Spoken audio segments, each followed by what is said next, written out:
Capítulo 31. ¿Cómo acabará esto? Lydia Knight se inquietó al oír alaridos y gritos desbocados provenientes del campamento de Missouri. Sabía que el profeta había ido allí a negociar la paz, aunque los ruidos que escuchaba parecían los de una manada de lobos ávida de la presa. Al observar preocupadamente por la ventana, Lydia vio que su esposo corría en dirección a la casa. «Ora como nunca antes», le dijo Newell. La milicia había capturado al profeta. Lydia se sentía débil. La noche anterior, dos veteranos de la batalla de Crooked River habían tocado a su puerta en busca de un sitio para ocultarse. La milicia de Missouri había jurado castigar a los santos que habían tomado parte en dicha batalla, de modo que dar refugio a aquellos hombres pondría en riesgo a la familia. No obstante, Lydia no había podido darles la espalda y los había escondido en la casa. Pero ahora tenía dudas de que los hombres estuvieran lo suficientemente a salvo. Newell se ausentaría de nuevo esa noche para cumplir con su turno como guardia. Si los de la milicia entraban en la ciudad mientras él no estaba y hallaban a los hombres ocultos en la casa, podrían matarlos. ¿Y qué les harían a ella y los niños? Al salir aquella noche, Newell le advirtió que tuviese cuidado. «No vayas afuera», le dijo. «Hay personas que me rodean». Después que Newell se hubo ido, Lydia comenzó a orar. Cuando ella y Newell habían venido al oeste tras la dedicación del templo, habían formado un hogar y ahora tenían dos hijos.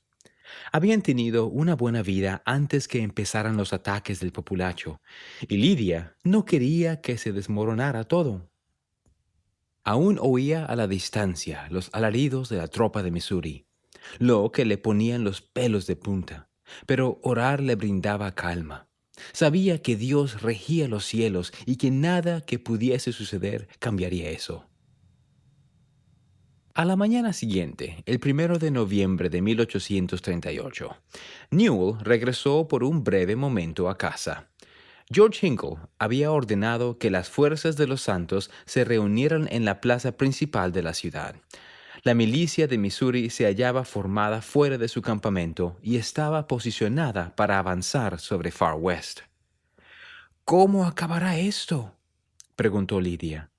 «Grandes temores me asaltan el corazón, y sin embargo, el espíritu me dice que todo estará bien». «Dios así lo permita», dijo Newell mientras tomaba el rifle. «Adiós, y que Dios los proteja». Mientras las fuerzas de los santos se reunieron en la plaza principal, el general Lucas marchó con sus tropas hasta las planicies halladas al sureste de Far West y les ordenó que se aprestaran para sofocar cualquier resistencia de parte de los santos. A las 10 de la mañana en punto, George hizo salir las tropas de la plaza y las posicionó cerca de las líneas de la milicia de Missouri. Luego cabalgó hasta donde estaba el general Lucas, se retiró la espada y las pistolas de cinturón y las entregó al general. Los milicianos de Missouri trajeron un escritorio y lo colocaron delante de sus líneas. George cabalgó de regreso hasta sus hombres y ordenó a los santos que se acercaran al escritorio uno a uno y entregaran las armas a dos funcionarios de la milicia de Missouri. Rodeados y superados en número ampliamente, Newell y los santos no tuvieron más remedio que hacerlo. Cuando llegó el turno de Newell de entregar el arma, éste avanzó hasta el escritorio y clavó la mirada en el general Lucas, a quien dijo: «Señor, mi rifle es mi propiedad privada. Nadie tiene derecho a exigírmelo». «Entregue sus armas o haré que lo fusilen», dijo el general. Furioso, Newell entregó el rifle y regresó a la formación. Después que cada uno de los santos hubo quedado desarmado, la ciudad quedó indefensa. El general Lucas hizo marchar a las fuerzas de los santos hasta Far West y los retuvo en carácter de prisioneros en la plaza principal de la ciudad. Después ordenó que sus tropas tomaran la ciudad. La milicia de Missouri enseguida irrumpió en las casas y tiendas de campaña para hurgar en baúles y barriles, y buscar armas de fuego y objetos de valor. Se llevaron ropa de cama, prendas de vestir, alimentos y dinero. Algunos de ellos hicieron hogueras con troncos de cabañas y maderos de las vallas y los graneros. Otros dispararon a las vacas, las ovejas y los cerdos, y los dejaron moribundos en las calles. En casa de la familia Knight, Lidia se preparó conforme 3 milicianos se acercaban a la puerta. ¿Hay algún hombre en la casa?, la interrogó uno de ellos. Ustedes los tienen bajo custodia, respondió Lidia, mientras se interponía para que no entrara. Si le permitía ingresar, hallaría a los hombres que ella ocultaba. ¿Tienen algún arma en la casa?, preguntó. Mi esposo se llevó el rifle, contestó Lidia. Los niños, que se hallaban detrás de ella, comenzaron a llorar, pues estaban aterrados de ver a aquel extraño. Armándose de valor, Lidia se volvió al hombre y le gritó: «¡Váyase! ¿Acaso no ve los asustados que están mis pequeños?» «Bueno», dijo el hombre, «no hay hombres ni armas en la casa». «Le repito que mi esposo está prisionero en la plaza principal y que él se llevó el rifle», contestó Lidia. El hombre refunfuñó y se retiró enfurecido con los demás. Lidia volvió a entrar. Estaba temblando, pero los milicianos se habían ido y todos los de la casa estaban a salvo. En la plaza principal, Heber Kimball, que estaba bajo fuerte custodia con el resto de las tropas de los Santos, oyó una voz familiar que lo llamaba por su nombre. Al levantar la vista, vio a William McClellan, que había sido un apóstol, que venía en dirección a él. William llevaba un sombrero y una camisa decorados con divisas de color rojo estridente. «Hermano Heber, ¿qué piensa ahora de José Smith, el profeta caído?», dijo William, a quien acompañaba un grupo de soldados. Estos habían ido de una casa a otra, saqueando la ciudad a su propia discreción. «Observa y vea usted mismo», prosiguió William. «Pobre de usted, a su familia la han despojado y le han robado, y sus hermanos se hallan en la misma situación. ¿Está complacido con José?». Heber no podía negar que las cosas parecían poco prometedoras para los Santos. José estaba cautivo, y los Santos se hallaban desarmados y bajo ataque. No obstante, Heber sabía que no podía abandonar ni a José ni a los Santos, tal como William, Thomas Marsh y Orson Hyde lo habían hecho. Heber se había mantenido leal a José durante cada prueba que habían afrontado juntos, y estaba decidido a mantenerse leal aunque ello significara perder todo lo que poseía. «¿En qué lugar se halla usted?», preguntó Heber, contestando a William con otra pregunta. «¿Qué está haciendo?». El testimonio de Heber del Evangelio restaurado de Jesucristo y su negativa a abandonar a los santos bastaron bien para responder la pregunta de William. «Estoy complacido con él 100 veces más de lo que lo haya estado alguna vez», añadió Heber. «Le digo que el mormonismo es verdadero y que José es un profeta verdadero del Dios viviente». La milicia saqueaba la ciudad y el general Lucas no hacía nada para impedir que sus tropas aterrorizaran a los santos y hurtaran los bienes de estos. A lo largo de todo el poblado, los de la milicia de Missouri echaban a los santos de sus casas y los maldecían mientras estos huían a la calle. Las tropas flagelaban y golpeaban a quienes se les resistían. Algunos soldados atacaban y violaban a las mujeres que encontraban ocultas en las casas. El general Lucas creía que los santos eran culpables de insurrección y quería que pagaran por sus acciones y sintieran la fuerza del ejército a cargo de él. A lo largo de todo el día, los oficiales de Lucas apresaron a más líderes de la iglesia. Con ayuda de George Hinkle, las tropas irrumpieron en casa de Mary y Hiram Smith. Hiram estaba enfermo, pero las tropas lo condujeron afuera a punta de bayoneta y lo dejaron junto a José y los demás prisioneros. Aquella noche, mientras el general Lucas se preparaba para juzgar a los prisioneros en una corte marcial, un oficial de la milicia de nombre Moses Wilson llevó a Lyman White aparte, con la esperanza de convencerlo de que testificara en contra de José durante el juicio. Moses dijo a Lyman: «No deseamos herirlo ni matarlo. Si comparece y testifica bajo juramento en contra de él, le perdonaremos la vida a usted y le daremos el cargo que desee». «José Smith no es enemigo del género humano», respondió Lyman enfáticamente.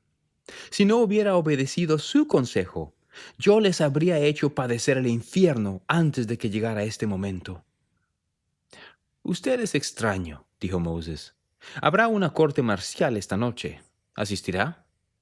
«No lo haré, salvo que me obliguen a ir a la fuerza». Moses echó a Lyman a la cárcel de nuevo con los demás prisioneros, y el general Lucas enseguida dio inicio al juicio. Participaron varios oficiales de la milicia, incluso George Hinkle. El general Donovan, que era el único abogado presente, se oponía a efectuar el juicio, alegando que la milicia no tenía autoridad para juzgar a los civiles, y José era civil. El general Lucas no le prestó atención y procedió con el juicio. Efectuó las audiencias a toda prisa, en ausencia de todos los prisioneros. Aunque George quería que Lucas mostrara clemencia a los prisioneros, el general, por el contrario, los sentenció a la pena de fusilamiento por traición. La mayoría de los oficiales presentes apoyó la sentencia. Después del juicio, Moses informó a Lyman el veredicto. «Tu suerte está echada», le dijo. Lyman lo miró con desdén y dijo: «Disparen y quedarán condenados». Luego, aquella noche, el general Lucas ordenó al general Donovan que hiciera marchar a José y los demás prisioneros a la plaza principal de la ciudad a las 9 de la mañana siguiente y los ejecutara frente a los santos, ante lo cual Donovan se indignó. «Prefiero estar muerto antes de que participar de ese supuesto privilegio, o más bien esa deshonra», manifestó en privado a los prisioneros. Dijo que pensaba retirarse con sus tropas antes del amanecer. Luego envió un mensaje al general Lucas. «Es un asesinato a sangre fría. No obedeceré sus órdenes», afirmó. «Si ejecuta a estos hombres, yo lo haré responsable del hecho ante un tribunal terrenal, Dios mediante». Tal como había prometido, las fuerzas del general Donovan se retiraron a la mañana siguiente. En lugar de ejecutar a José y los demás prisioneros, el general Lucas ordenó a sus hombres que los llevaran al cuartel general en el condado de Jackson. Se llevó a José a su casa, rodeado de guardias armados, por las devastadas calles de Far West, a fin de que recogiera algunas pertenencias. Emma y los niños se hallaban llorando cuando llegó, pero sintieron alivio al ver que aún estaba vivo. José imploró a los guardias que le permitieran estar con su familia en privado, pero estos se negaron. Emma y los niños se aferraban a él, negándose a dejarlo partir. Los guardias desenvainaron las espadas y los obligaron a apartarse. El pequeño Joseph, de 5 años de edad, tomó a su padre con fuerza. «¿Por qué no puedes quedarte con nosotros?», preguntó entre lágrimas. Uno de los guardias apuntó la espada al niñito y dijo: «Aléjate, impertinente, o te partiré al medio». Ya afuera, las tropas hicieron marchar a los prisioneros entre una multitud de santos y les ordenaron subir a un carromato cubierto.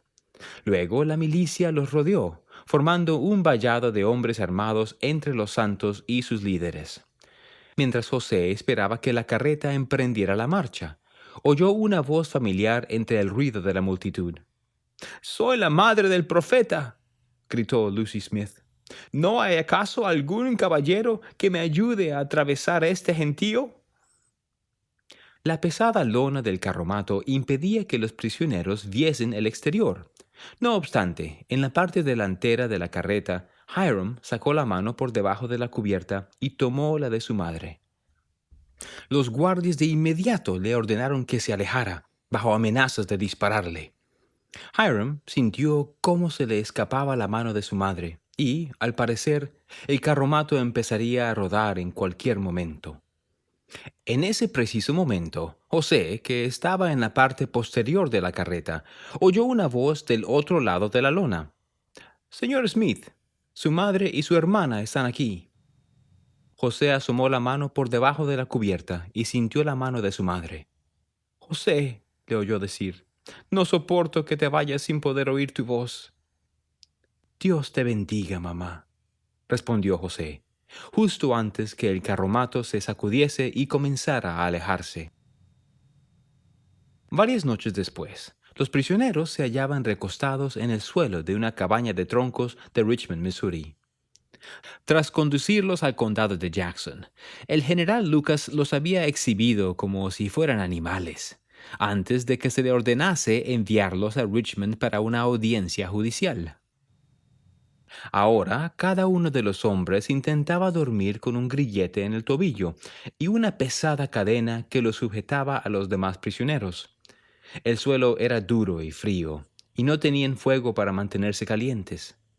Recostado, aunque despierto, Parley Pratt escuchaba con repugnancia cómo los guardias narraban historias obscenas sobre violaciones y asesinatos de santos. Quería levantarse y reprenderlos, decirles algo que los hiciera callar, pero guardó silencio. De pronto, oyó el ruido de cadenas junto a él mientras José se ponía de pie. ¡Silencio, demonios del abismo infernal!, exclamó el profeta. En el nombre de Jesucristo los reprendo y les mando callar. No viviré ni un minuto más escuchando semejante lenguaje. Los guardias asieron las armas y alzaron la vista. José les clavó la mirada mientras irradiaba majestad. «Cesen de hablar de esa manera», ordenó. «O ustedes o yo moriremos en este mismo instante». La sala se llenó de silencio y los guardias bajaron las armas. Algunos de ellos se retiraron a los rincones. Otros se inclinaron en cuclillas a los pies de José. El profeta permaneció callado, con porte calmo y solemne. Los guardias le imploraron perdón y se quedaron en silencio hasta que llegaron sus reemplazantes.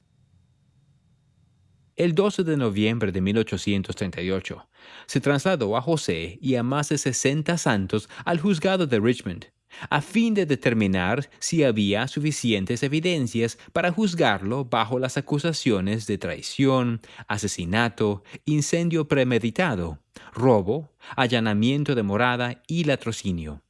El juez Austin King dictaminaría si los prisioneros serían enjuiciados o no. La audiencia se prolongó durante más de 2 semanas.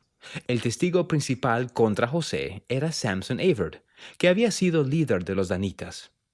Durante el sitio de Far West, Samson había intentado huir de Missouri, pero la milicia lo había capturado y lo había amenazado con procesarlo si se negaba a testificar en contra de los prisioneros. Deseoso de salvarse a sí mismo, Samson afirmó que todo lo que él había hecho en carácter de danita había sido por orden de José. Además, testificó que José creía que la voluntad de Dios era que los santos lucharan por sus derechos contra los gobiernos de Missouri y de la nación. Samson también dijo que José creía que la iglesia era como la piedra que Daniel menciona en el Antiguo Testamento, que cubriría la tierra y consumiría sus reinos. Alarmado, el juez King preguntó a José sobre la profecía de Daniel, y éste testificó que él la creía. «Tome nota de eso», mandó el juez al secretario del juzgado. «Se trata de un fuerte indicio de traición». El abogado de José objetó y dijo: «Juez, en ese caso sería mejor acusar a la Biblia de traición».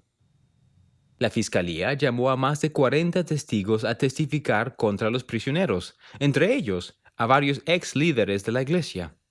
Temiendo que se les procesara, John Corll, William Phelps, John Whitmer y otras personas habían llegado a un acuerdo con el estado de Missouri para testificar en contra de José a cambio de su propia libertad. Bajo juramento, describieron agravios que habían presenciado durante el conflicto y responsabilizaron de todos ellos a José. Por otro lado, la defensa de los santos consistía en unos pocos testigos que hicieron muy poco por influir en la opinión del juez. Había otros testigos que hubieran podido testificar a favor de José, pero fueron hostigados o amedrentados para que no estuviesen en la sala del tribunal. Para cuando terminó la audiencia, 5 santos, entre ellos Parley Pratt, fueron encarcelados en Richmond a la espera de juicio, bajo acusaciones de asesinato relacionadas con la escaramuza de Crooked River. A los que restaban, José y Hiram Smith, Sidney Rigdon, Lyman White, Caleb Baldwin y Alexander McRae. Se les trasladó a una cárcel situada en un poblado de nombre Liberty, a la espera de un juicio por acusaciones de traición. Si se les declaraba culpables, podrían ser ejecutados. Un herrero les colocó grilletes con cadenas para sujetar a los 6 juntos y los condujo a un carromato grande. Los prisioneros subieron y se sentaron sobre una tabla de madera áspera, con la cabeza apenas por encima de los lados altos de la caja del carromato. El viaje demandó todo el día. Al llegar a Liberty, el carromato fue hasta el centro del poblado, pasó el juzgado y luego fue en dirección norte hasta una pequeña cárcel de piedra. Aquel frío día de diciembre, la puerta de la cárcel esperaba abierta a aquellos hombres. Uno a uno, los prisioneros descendieron de la carreta y subieron los escalones hasta la entrada de la cárcel. Una multitud de curiosos se reunió en torno a los prisioneros con la esperanza de poder verlos. José fue la última persona en bajar el carromato. Al llegar a la puerta, miró a la multitud y se levantó el sombrero para saludar con cortesía. Luego se volvió y descendió a la lóbrega cárcel.